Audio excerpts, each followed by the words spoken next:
Hi, I'm Lynn. And I'm Amanda. And this is the Pursuit of Badasserie, the podcast. This podcast is all about taking action and creating that badass business abundance and life that you want. Where we share stories, laughs, wins, and epic fails to show you the whole picture of the entrepreneurial journey. It's not just unicorns and rainbows, people.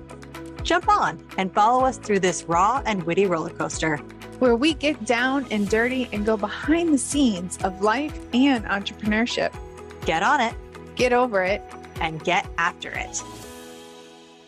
Hi, I'm Lynn. And I'm Amanda. Welcome to the Pursuit of Badasserie, the podcast. How are we doing in 2023? It is 2023, people. How many of you thought you wouldn't get this far? Every day, some days. It was like every day. Hey, Amanda, what are we talking about today? We are talking about a topic that is really, really hard. And it is loving people from afar. And now, if you have read our first book, and I say first book because the second book is coming any day. I know, it's so close, so soon.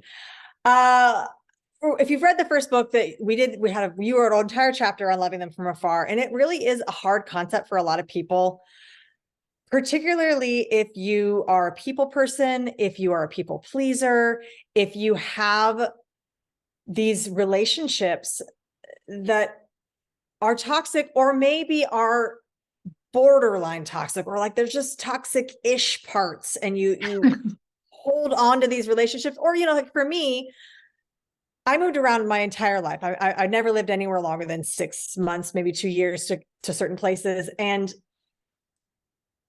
because of that, it made me reevaluate how I hold on to relationships. So for a long time, I saw every relationship as useless because I was going to move anyway. And then when I moved to a place where I had a longer period of time to connect with people, then it became this like, oh, I can't give up that relationship, business or personal, because I've done it for so long. Like, this is the longest relationship I've ever had. Like, how could I possibly give up that connection just because now it's long? Now it's been 7 months. It's the longest I've known anybody. 7 months. Oh my gosh.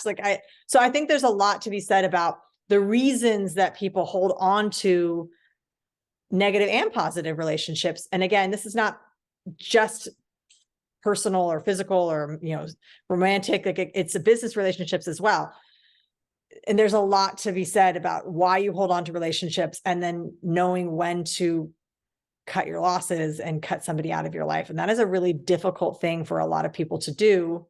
I mean, we always joke that like I have no heart at all. It's just this icedy cavity where my heart should be. So in a lot of ways, it's very easy for me to cut ties. I mean, I burn a bridge as I'm walking across it. And living in Hawaii taught me that I couldn't necessarily do that. It's much easier to do that when you're like in a city, but when you're on an island, it's much harder to do that. And I think there's a lot to be said about how you love people and how you can support people and not necessarily, and actually at the same time pull back from the relationship in a way that is beneficial to both sides in some cases. Yeah, absolutely. It's funny. This has been as my people from back in the day would call them Lynnism. I don't know if other people use this term, but I love loving them from afar. And it's definitely something that I've really learned because I had to start putting myself first. And I'm glad you said it's not just in personal, it's also in business relationships. And one thing I'll say is maybe where we differ a little bit, I wouldn't say not all relationships you need to burn the bridge, only really toxic ones would I say you need to separate from, right? And loving them from afar is a concept that I feel like it definitely has many shades of how you would love them from afar. And we'll definitely give you some examples here in a second. And it's just, with us just getting through the holidays, now you've had January to have your head up for a breath. There are actually a lot of people, and one of the ladies, I think it's the Millionaire mindset. I can't remember her name. I love Rachel think something. I love her book. And she talks about one of her clients or friends does an audit every birthday or every year on her friends and like the people in her life. And I think it's really important for us to actually do that. Like we need to reflect on the people that we have in our communities, in our personal life, and in our business, and say, okay, am I adding value? Are they adding value? Is this worth keeping in the capacity that I currently have it in? Or do I need to make adjustments? Because sometimes people are holding us back, or we're holding them back. It is not just them holding us back. There are times where we're holding people back and we may not realize it. And so it's really understanding, like, okay, like, what is the context of this relationship in this season, right now? And do I need to make adjustments? And there are some friends that I go in ebbs and flows, not necessarily always because of them, but also because of me, that I love them from afar, because maybe I don't personally have the capacity to hold space for them in the way that they deserve and the way that they need. And so I might back out, and or vice versa. And I'll say, one of the biggest lessons I would say for me, when I started realizing the love them from afar kind of term, even though I don't think I coined it at that point, is with my family, and seeing how they were and really doing the personal work to start to heal from the relationships that I had. Every time I would go back into the environment, I'd be triggered and back into the reactive state that I was in. And so I learned that I had to love them from afar, create space between us. And believe me, when I say space, I moved to Saudi Arabia to get away from them. I'm not saying that kind of space, but even like emotional and spiritual and physical space where I'm not in their business. They're not in my business. I'm not answering the phone call at 5 o'clock on a Friday because I know that particular person might be drinking, or whatever it is, because I can't hold the space for them. And so really, like, doing it, I know I jumped all over, but doing an evaluation of the people that is in your life every year is really important. Friends and business, to say, okay, value, not value. Both sides. Relationships are two-sided, not one-sided.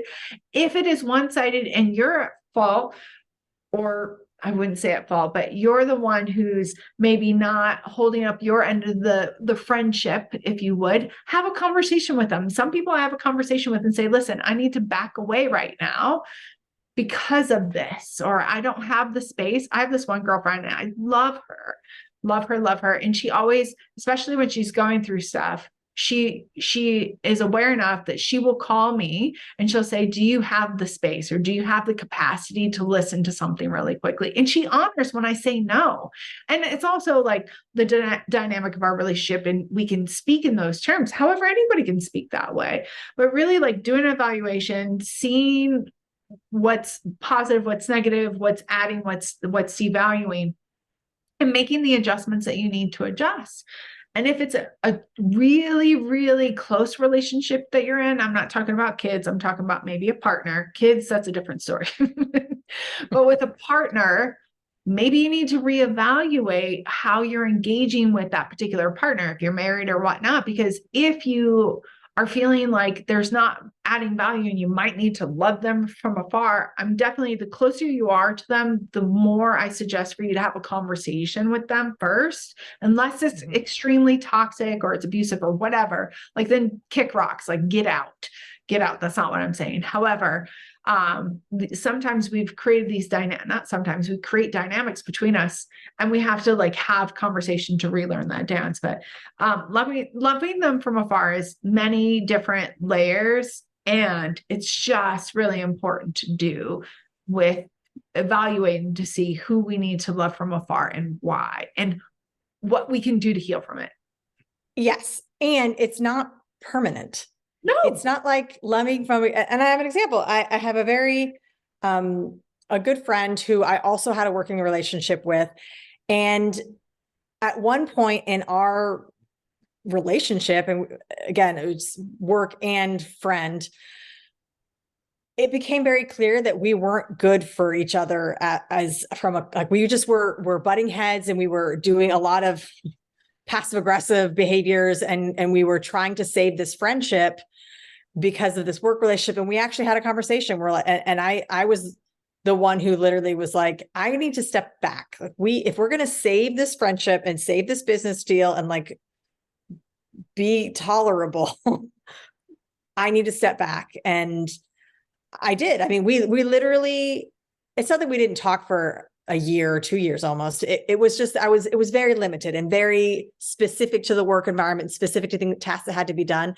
And now we still have a relationship, and it's even stronger, I don't know, 10 years later. So it's not that you can't recover from these love them from afar. It's not like you're pushing them afar and be like, okay, like now you live on the moon and I will never see you again. Here's a Christmas card every year. That's not it. It's very, very, there's an ebb and flow to it. There's definitely, you can make adjustments and add them back into your life or push them further away. I mean, there are lots of things that contribute to that, but it's not a finite deal. It's not like you're done now, like we're out. I mean, you can definitely burn the bridge, but it doesn't have to be that way. You don't have to burn the bridge here. This is loving them from afar, but that could be, you know, from 5 miles away, from 50 miles away. You could move to Saudi Arabia and then you could move next door. Like there's a variety there. There's a constant change, and you are in control of that. Absolutely. As long as you're communicating that. And Well, again, yeah. as you said, the closer they are to you, the more important it is to actually use verbal, real word, communicate with them and have honest conversations, because that will make all the difference in whether or not you can recoup the relationship in the future. Yeah, especially if you want further relationship with them, because sometimes you can just like dip off, right? And sometimes you need to have that conversation. And I will say that loving them from afar, and I know you said this, but I want to make this point strong, is that it doesn't mean distance. So yes, I moved to Saudi to get out of, you know, my family dynamic. However, the ebbs and flows, that's a great example. I have beautiful relationships. I'm blessed that I have some of the most amazing relationships all over the world. And you know what? Those that are truly great friends, I can go years without really speaking to them. And then we pick back up. And that doesn't mean that I'm loving them from afar, but some of them I might have, or they're doing to me.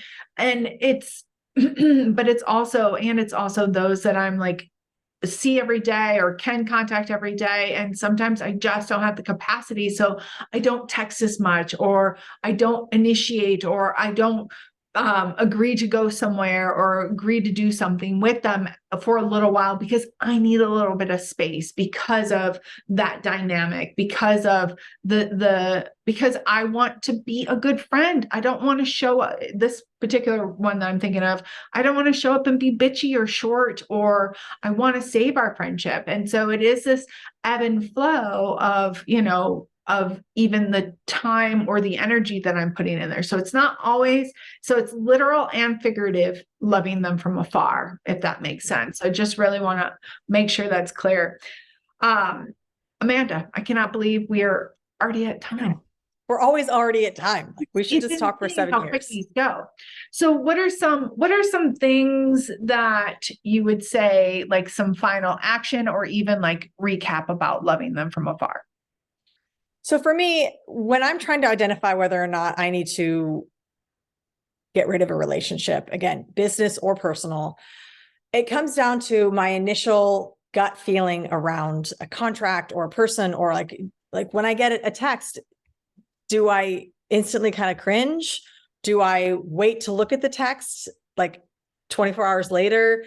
Some of those things are really big indicators. If it's just something that's outside your pattern, if I see an email coming in, do I check the email right away because I'm excited to hear from that person? Or do I like internally or externally just sigh like, oh my God, what's going to be the issue now? Like what could they possibly have a problem with now? Like, so think about those internal dialogues that you have and your subtle actions that you have towards another person, whether it's business or personal. If you're starting to have those subtle cues of like, you don't want to be around this person, it might be time to reevaluate that relationship. So to me, the first step in the action item when I'm considering loving somebody afar is what's my gut reaction to a person or a client when I get a contact from them, even something as small as a text or like an Instagram messenger, or, you know, the meme they send me. Like if they send me a meme and I'm like, oh my God, I hate this person and all their memes, it might be time to address that. Because if I'm having a visceral reaction to something as ridiculous as like a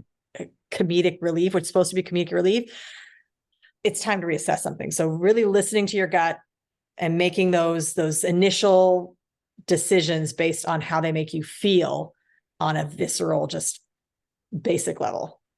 Yeah. I'm a big person about evaluating. I think it's Rachel Hollis was her name. No, that's Yeah. wrong. I don't think so. Rachel Hollis was the It's Fix Your Millionaire Face Mindset. or No, Rachel Hollis wasn't it. I can't remember her name, but she does Girl talk Fix Your about like, Makeup. That was her. yeah, Rachel Hollis is somebody else. Is the I love that because I do that and I was like, holy crap, people do that. And I do that actually around my birthday. I don't do that at the beginning of the year. I do that on my birthday and I do it with networking events and different like committees I belong to. I evaluate and say, am I adding value? Is it adding value into me? Do I feel worth and am I adding worth?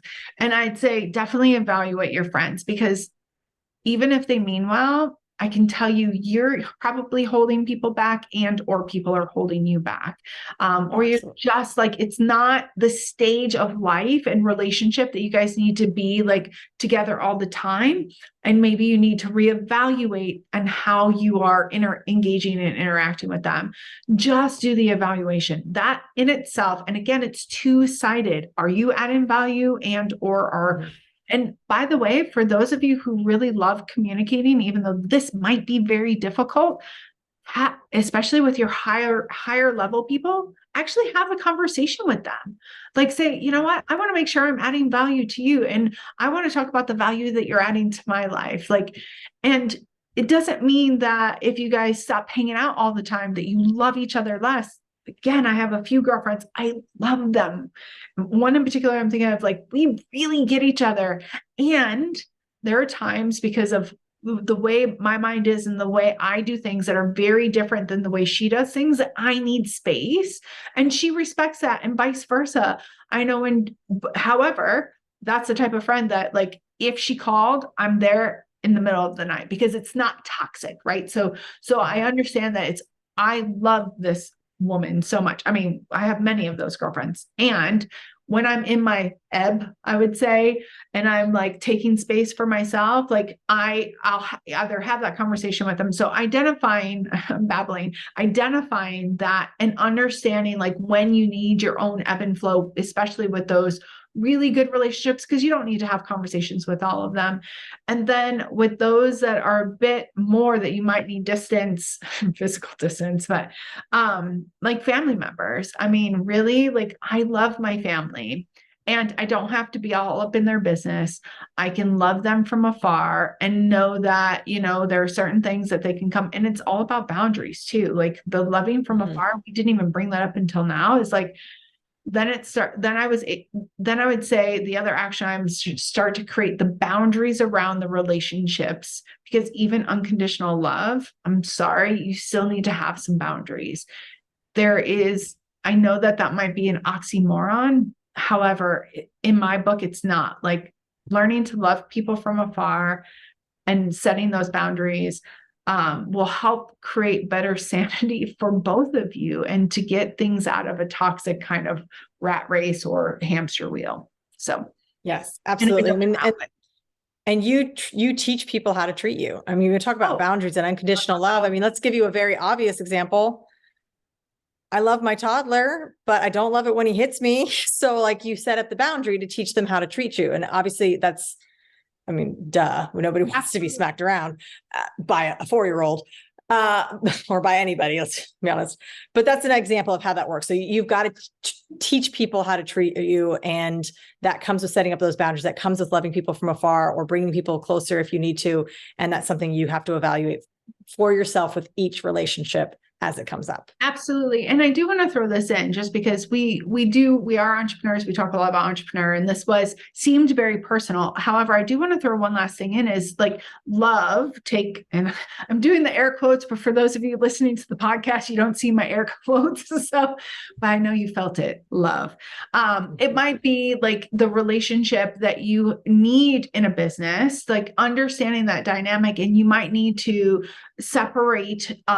So just also use this term or this phrase, loving them from afar and evaluating in your business relationships as well, because sometimes if you are not, I love this, I think it's a Jim Crone. What is this Jim Rohn? What's his name? Quote. I can't even think. Anyway, that you are the 5 people in the room. What's that quote? You're only as good as the 5 people around you, or something like that. That's And true.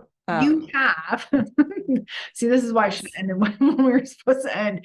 If you have all these people in your room that are dragging you down, or you're dragging somebody else down in business, then it's not, you need to recontext the way that you look at that friendship or that business relationship. Maybe they're not there to help up level you. Maybe they're there to just like pass you a referral every once in a while, and that's okay. So learning to love them from afar helps you understand the context of the relationship and redefine it as you're going through it, and make sure that you are figuratively or literally loving people from afar when it's no longer serving the both of you.